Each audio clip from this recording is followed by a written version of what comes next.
नमो तस् भगवतो अरहतो सम्मा संबुद्धस्स।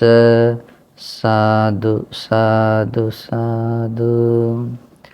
श्रद्धावंत पूज्यवंत उपासक और उपासिकाओं, हम तथागत अरहत सम्यक संबुद्ध के द्वारा उपदिष्ट श्री सद्धर्म देख रहे हैं। त्रिपिटक ग्रंथ में क्रमशः अंगुत्तर निकाय देख रहे हैं। अभी तक हमने 12 वर्ग देखे हैं, आज 13वां वर्ग देखेंगे। दान वर्ग है, यानी कि दान के बारे में ही इसके बारे में बताया गया, वो उपदेश है। इसमें भगवान इस तरह से बताते हैं, द्वेमानि भिक्खवे दानानि। भिक्षुओं, 2 तरह के दान पुण्य है, यानी कि दान क्रियाएं हैं। कतमानि द्वे, कौन से 2 दान हैं? आमिष दानंच धम्म दानंच। ये दोनों शब्द है। तो आमिष दान उसे कहते हैं जो भी दान देने के योग्य वस्तु है ना। दान देने के अयोग्य चीज़ें भी बहुत सारी चीज़ होती हैं, जैसे श्रमणों के लिए अगर कुछ अयोग्य चीज़ें भी बहुत सारी हैं, जैसे सोना है, माणिक मोती आदि है, या और भी ऐसे हैं जैसे कि खेत है, बैल है आदि, जो गृही लोग करते हैं, ऐसा कुछ नहीं दिया जाता है। तो लेकिन जो दान देने योग्य में जैसे चीवर है, वस्त्र है, भोजन है, शयनासन कुटी है, औषधि है, या उपयोग में लाने वाली छोटी छोटी चीज़ें हैं, तो उसको परिष्कार बोलते हैं। ठीक है, तो इन चीज़ों को क्या कहते हैं? आमिष दान। तो ये 2 दानों में से पहला दान कौन सा है? आमिष दान। तो ये दान कोई भी व्यक्ति किसी को भी दे सकता है, और खास करके जैसे भिक्षुओं को दिया जाता है।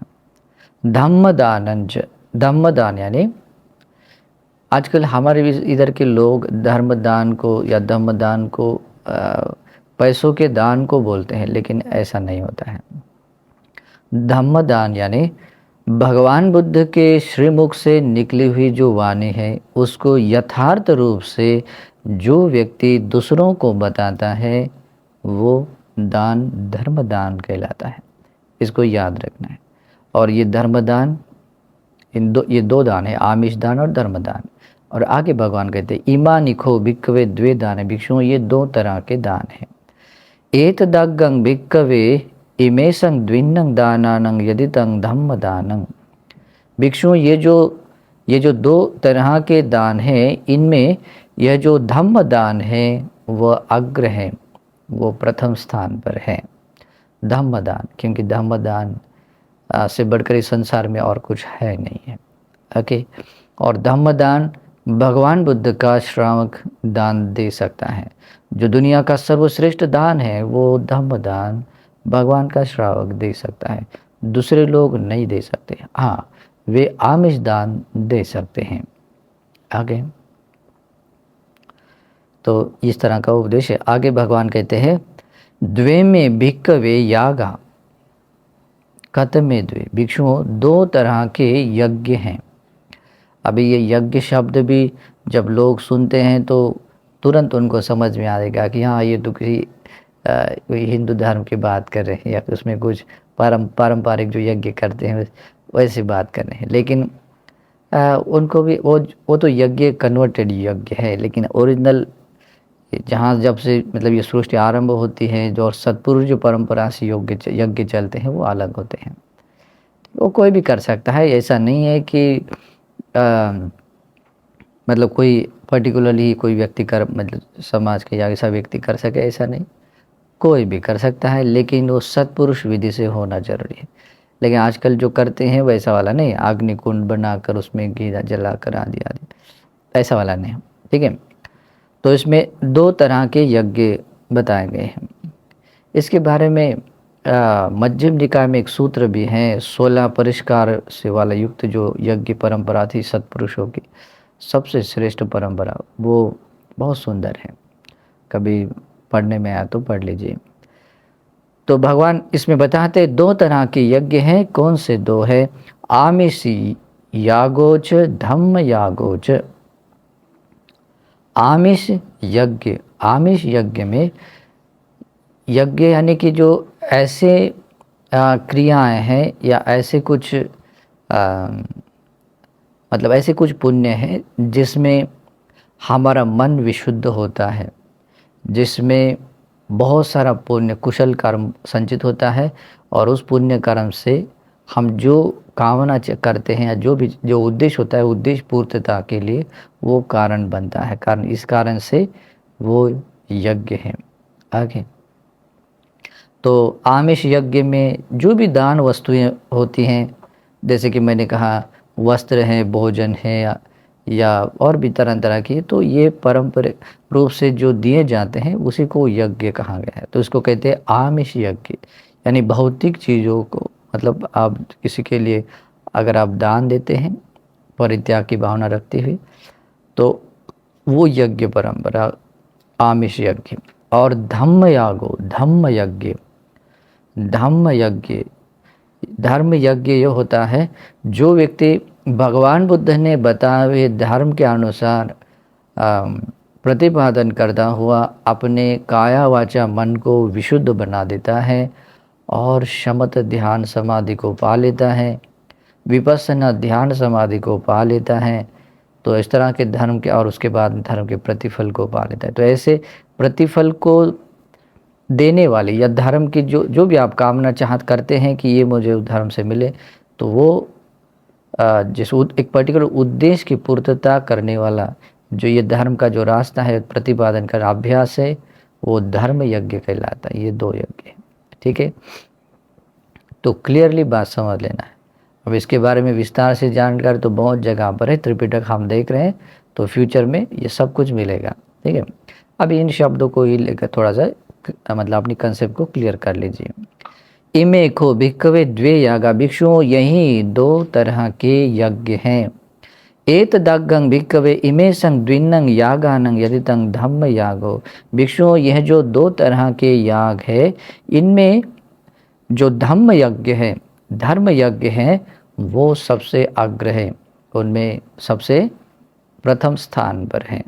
क्योंकि धर्म यज्ञ का मतलब जो ऐसा यज्ञ जिसमें धर्म है, जो भगवान बुद्ध ने बताया हुआ धर्म का अभ्यास है, जिसमें उससे जो आपकी इच्छा या कामनाएं पूर्ति होती है या प्रतिफल पाने के जो कामना आपकी पूरी हो जाती है, तो वो धर्म यज्ञ सबसे उत्तम है। क्योंकि धर्म यज्ञ से ही व्यक्ति निर्वाण पा लेता है। आज लोगों को पता नहीं चलता है, लोग धर्म यज्ञ के नाम पर और बाकी यज्ञ के नाम पर तो बहुत कुछ कर लेता है, और आजकल तो पूरा हिंसा भी कर लेते हैं और बहुत कुछ भी कर लेते हैं। तो ये उनका अलग है, हम ऐसा कुछ ये नहीं करेंगे। लेकिन आमिष यज्ञ में भी प्राचीन परंपरा में सत्पुरुष लोग दान शील आदि परंपराओं से वो यज्ञ किया करते थे। मतलब दान वस्तुओं को, जितने भी वस्तुएं हैं उस तरह का वो यज्ञ परम करते थे। शील या वो जैसे कुछ पर्टिकुलर कुछ अच्छे कर्म करते हुए भी यज्ञ किया करते, उसको आमिष यज्ञ के रूप में बताया। धर्म यज्ञ में हाँ, भगवान बुद्ध ने बताए हुए धर्म के अनुसार जो व्यक्ति मतलब इस तरह से अभ्यास करता है, भावित कर लेता है, तो वो यज्ञ, इस कारण से धर्म यज्ञ सबसे श्रेष्ठ है, ठीक है। आगे भगवान कहते हैं द्वे में भिक्खवे त्यागा, भिक्षुओं दो तरह के त्याग हैं। कत में द्वे, कौन से दो हैं? आमिष त्यागोच धम्म त्यागोच। त्याग कहते हैं जो अपने जैसे कि स्वामित्व वाली जो चीज़ है, जैसे कि आपके हक की वाली बात, जैसे कि आपकी खुद की प्रॉपर्टी है या प्रॉपर्टी के अंदर वाली जो भी है आपकी संपत्ति है, खुद की जो चीज़ है, वो दूसरों के भले के लिए, इन चीज़ों से दूसरों का भी भला हो, दूसरे लोग भी अपने दुखों से दूर हो जाए करके जो किन्हीं जो वस्तु या चीज़ों का त्याग किया जाता है, तो उनको कहते हैं आमिष त्याग। देखिए कितना ऊंचा शब्द है, उसको कहते हैं आमिष त्याग। इसमें मैत्री करुणा बहुत मतलब भरी रहती है। किसी भूखे हुए व्यक्ति को देख कर मन में आता है, अरे मेरे पास एक भोजन है, अगर मैं इसको, ये मेरा है, अगर मैं खाऊंगा तो मेरी भूख मिट जाएगी, लेकिन इसमें से मैं आधा कर दूंगा तो उसकी भूख भी मिट जाएगी। तो इतनी करुणा और मैत्री को जगाते भी अगर वो देता है, तो ऐसे ही जो वस्तुएं हैं जो दूसरों को भी देकर वो सुखी बना सकते हैं, इन चीज़ों को, जो चीज़ों का त्याग किया जाता है, उसको कहते हैं आमिष त्याग। ओके, बहुत सुंदर अच्छा धर्म है। दूसरा होता है धम्म त्याग। धम्म त्याग, भगवान बुद्ध का श्रावक, देखिए धम्म त्याग और कोई नहीं कर सकता है, भगवान का श्रावक ही कर सकता है। जब भगवान का श्रावक, यानी कि जैसे भिक्खु है, भिक्खुनी है, उपासक उपासिका है, जब वो भगवान बुद्ध ने बताए हुए धर्म के रूप में, यथार्थ रूप में अभ्यास करता है, अपने में वो धर्म बढ़ाता हुआ धर्म के प्रतिफल को पा लेता है और लगता है कि अरे मेरे पास ये धर्म है और इससे मेरा जीवन मंगलमय हुआ, और ऐसा ही मंगल दूसरों का भी हो, और ऐसी भावना रखता हुआ दूसरों पर अनुकंपा करता हुआ दूसरों को ये धर्म की बात बताता है। वो त्याग, वो मैत्री और करुणा के साथ में वो धर्म का वो दूसरों के लिए देना क्या कहलाता है? और धम्म त्याग कहलाता है। तो ये दो तरह की त्याग है। इमे को भिक्खवे द्वे त्यागा, भिक्षु ये दो तरह के त्याग हैं। एतदग्गं भिक्खवे इमेशं द्विन्नं त्यागानं यदिदं धम्म त्यागो, भिक्षुओं ये जो दो तरह के त्याग है, ये जो दो तरह के त्याग बताए हैं, उनमें यह जो धम्म त्याग है, धम्म का त्याग करना है, वो सबसे उच्च स्थान पर है, अग्र स्थान पर है, ऐसे भगवान बताते हैं।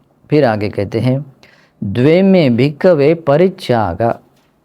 परित्यागा, अब देखिए त्याग और परित्याग, इसमें फ़र्क है, लेकिन उसका अर्थ सही तरीके से समझ लेना जरूरी है।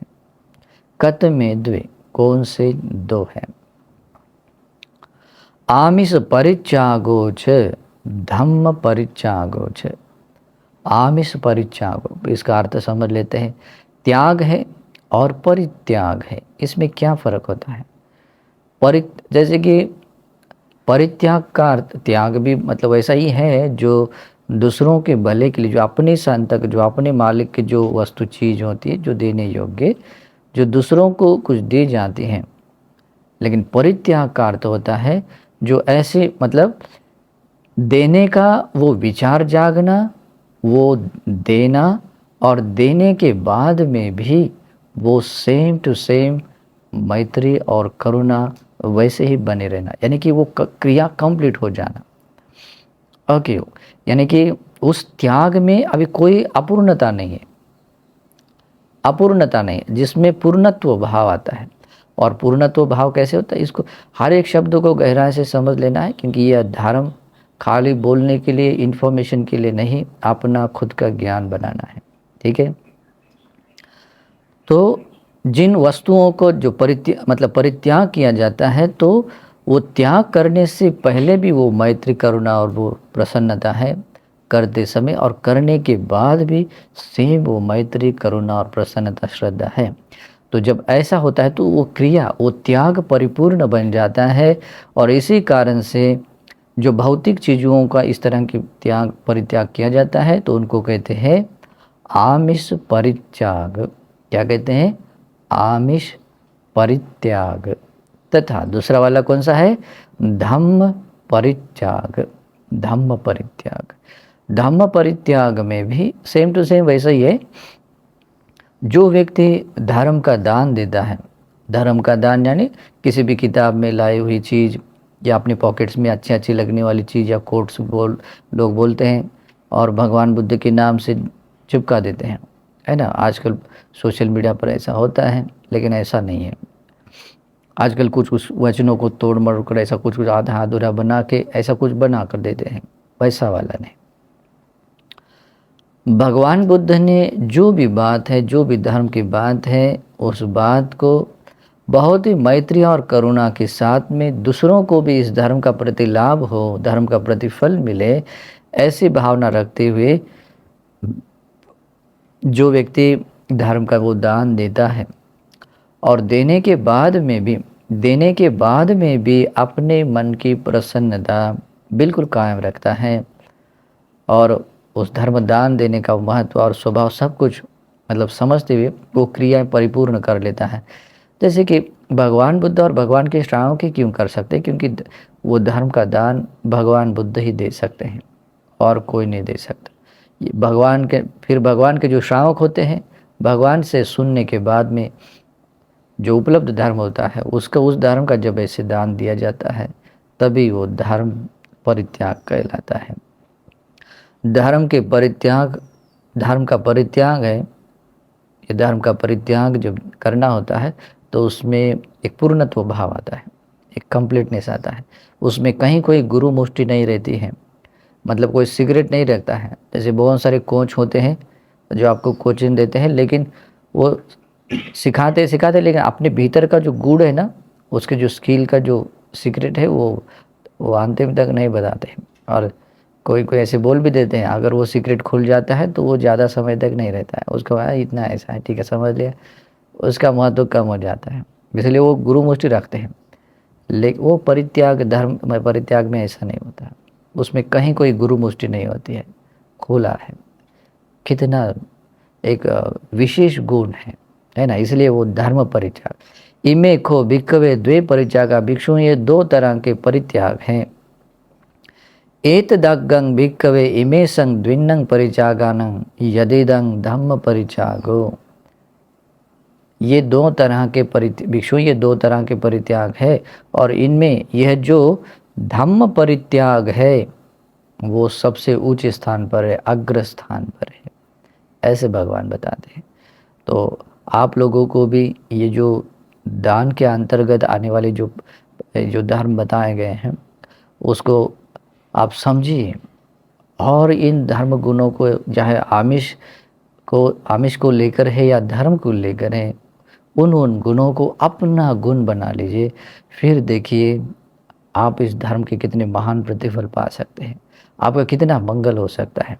ये जो धर्म देशना है, ये धर्म देशना सचमुच आपको निर्वाण पाने के लिए या निर्वाण तक पहुंचाने के लिए हेतु बनेगी ही और बने। इसी सद्भाव से मंगल कामना करता हूँ। नमो बुद्धाय।